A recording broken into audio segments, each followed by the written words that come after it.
The Paper X train is off the rails, but it's in a good way this time. They absolutely decimated Team Heretics in the first game of Masters Toronto, and if you think I'm exaggerating, the final scoreline was 13-1. That is right, 13-1. This Paper X roster is absolutely terrifying to watch, so let's go ahead and take a look here at how they dominated one of the favorites to win Masters Toronto and destroyed the competition. Subscribe to Lionzblade and let's get into it. Team Heretics just won their only round of the series here, but I want you to notice how Paper X respond.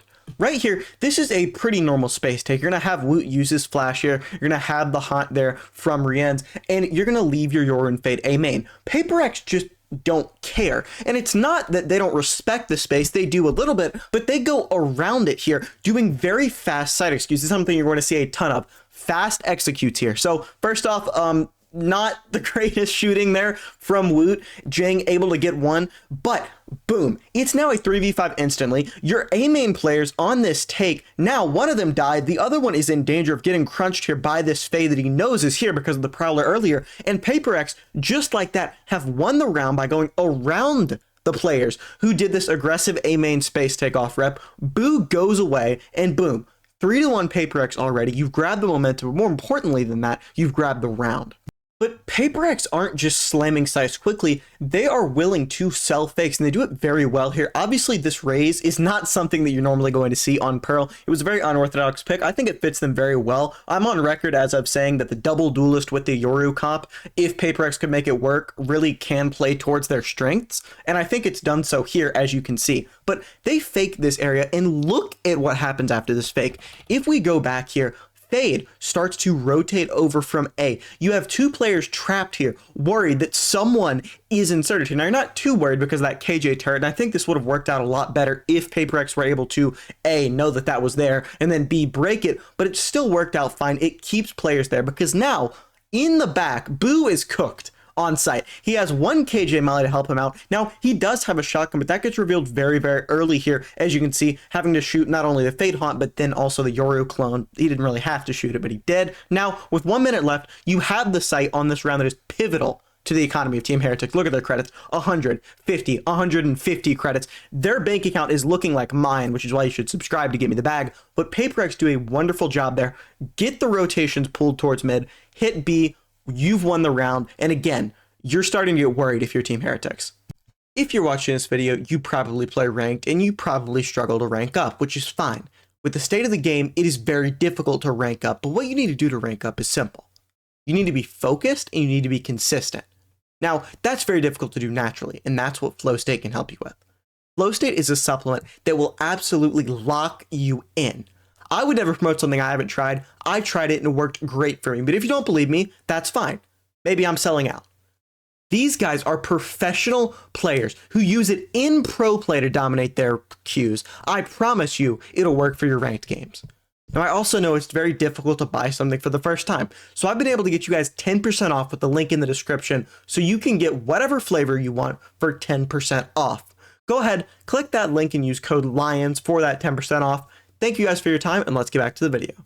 I know I mentioned that Raze was an unorthodox pick, and this shows just some of the value you can get out of those off-meta picks. People are not going to expect a Raze on Pearl, but what they're really not going to expect is a Raze double satcheling behind them on Pearl here. This isn't something you've played against before. You're not used to Jing with a shotgun just running it down against you guys, because that's not how this map is played. They literally, Jing is pushing spawn with a shotgun right now, 30 seconds into the round. You've effectively won this eco round with little to no gun loss, other than obviously what just happened there to something. I mean, this is actually incredible that a team is able to get away with this at such a high level. These off-meta picks genuinely can be game-breaking for a couple of games before teams adjust.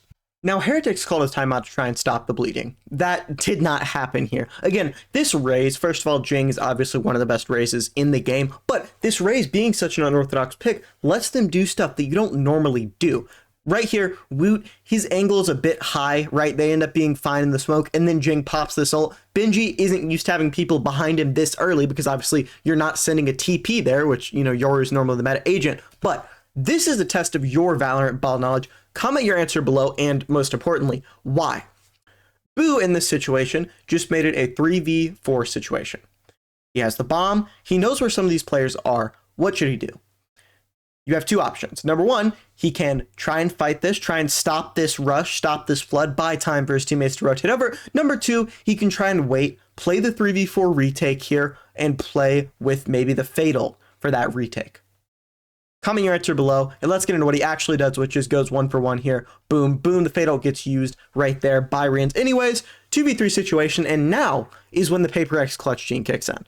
Something goes over in ults, and there are a couple of misplays by Heretics here. Number one is obviously, you're in a numbers advantage situation. It's generally, if it's possible, you don't want to be in isolated 1v1s. And what I mean by that is right here, Minibu technically could have come and grouped up with them. Honestly, I don't blame him at all for this because you want to apply pressure from more than one spot right here, right? So it's not even necessarily a misplay, just something that, you know, kind of snowballs into what this clutch is. So in this 1v1 situation right here, Forsaken able to get a really good timing onto him because there's so many angles that he has to clear, right? He could be literally anywhere. So then just catches him not looking. 2v2 situation. Once this Astro Wall goes up as well, it's very, very difficult because now Team Heretics have to re-clear all of this space, all of it, right? Because of this kill onto, like, because of the kill the Forsaken got here. So now you're able to reposition if you're Paper X as they have to clear all of this space, still worried that maybe you're somehow, some way wrapping them, as you can see with that little glance back. 2v2 scenario, and just really well played here by Paper X. And it's very exciting, honestly, to know that it wasn't just the game plan. The players are still fracking on a very, very good level individually. 6-1. Subscribe to Lionzblade. It's also nice to just generally see them doing Paper X things. This is the perfect round to talk about Patman and what this change has really done for the roster. Obviously, Mindfreak was a fan favorite, right? And he's still doing some coaching help, but Patman was so nice to get the agent flexibility of what you need for Paper X here, right? Obviously, with Paper X's main issue when they had that old squadron together was the roles. Now, you could argue Jing was probably the biggest issue in terms of agent flexibility, but he's been okay, right? You can play Omen, you can play Raze, as long as everyone else can flex around. You have some of the better flexes in the world, in fact, then you're going to be just fine. But you might be wondering why I said it was good round to talk about Patman right here. Now, this retake from Team Heretics gets completely cooked by this haunt from Patman. Let me explain right here. Boom. There's about to be a perfect breach flash right here. These three people are going to swing. Jing probably dies and it is over.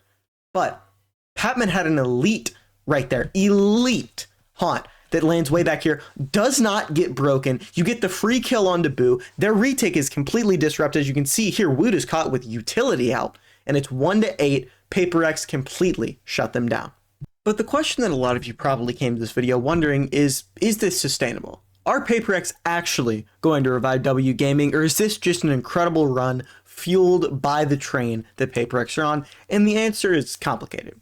While on this map, first of all, very good awareness right there to kill the molly through the door right there from Jing. But while on this map, they're doing something a bit unorthodox. You're not going to normally see the Raze, and you do wonder how long they can get away with that with. Their fundamentals are very good. For example, right here, let's look at how they handle a 5v4 situation when one of their players makes a pretty bad mistake here from something. He just kind of lets go in the open right there. Breach just gets the kill, but Divide instantly on the trade. Now, Jing just swings out and gets the kill. And again, this is part confidence, but it's part just how Paper X play. They're going to satchel in your face and shoot you and dare you to shoot back because 99% of the time, they're right. They're going to win theirs, right? Not actually 99%, but they're going to be able to win that gunfight. Now, I don't think that Raze specifically on this map will be sustainable long term. I'd love to be proved wrong. Solo Fade is something that can work out when you have that Yoru, so maybe it can work. But in terms of Paper X having long-term success, I think that they can. To close it off, I'll give you this treat of a pistol round here from Paper X. They are doing a 4-0-1, which means you have this wall here mid and hopes and prayers for the rest of the map other than B. Devi is about to get slammed in a 5-man rush, but he plays this smart. He doesn't try and die for the site. He plays off site and waits, lets them entry, lets them use their utility here, and goes back into cover when he needs to. Something's already rotated, obviously, because he's Yoru TP'd, so then gets this kill from behind, good back shots there, and boom. That kill onto Minibu won them this round. You're probably wondering how in the world did that happen? Well, I'll show you. Boo immediately peeks right after Miniboo, trying to trade his brother both in and out of game, isn't able to. Then Woot is able to finally get that trade, but it's still a 2v3 scenario. Now, Benji takes a very high IQ lurk here to go kind of around here, and it is a play that could have definitely won them this round, and you'll see why in a second. Jing here is going to actually die to Woot, even though he had the Sheriff. Now, Forsaken, once he swings to Woot, this is a very interesting scenario, because you have Patman who's isolated. He's not able to be a part of this fight yet. So if Forsaken might have just waited and they could have maybe played it differently, you might have been able to get the 2v1. Instead, the timing is a bit off here, and then he dies to Benji, and Patman isn't able to take that swing. But 1v1 here, again, I sung Patman's praises before. He did very well this series, and he's been the key for Paper X winning them that round. Thank you guys so much for watching. If you're this far in and you haven't subscribed, please go ahead and hit that subscribe button. It's completely free and helps me out a ton. I'll see you every single day at Toronto for some uploads. Peace.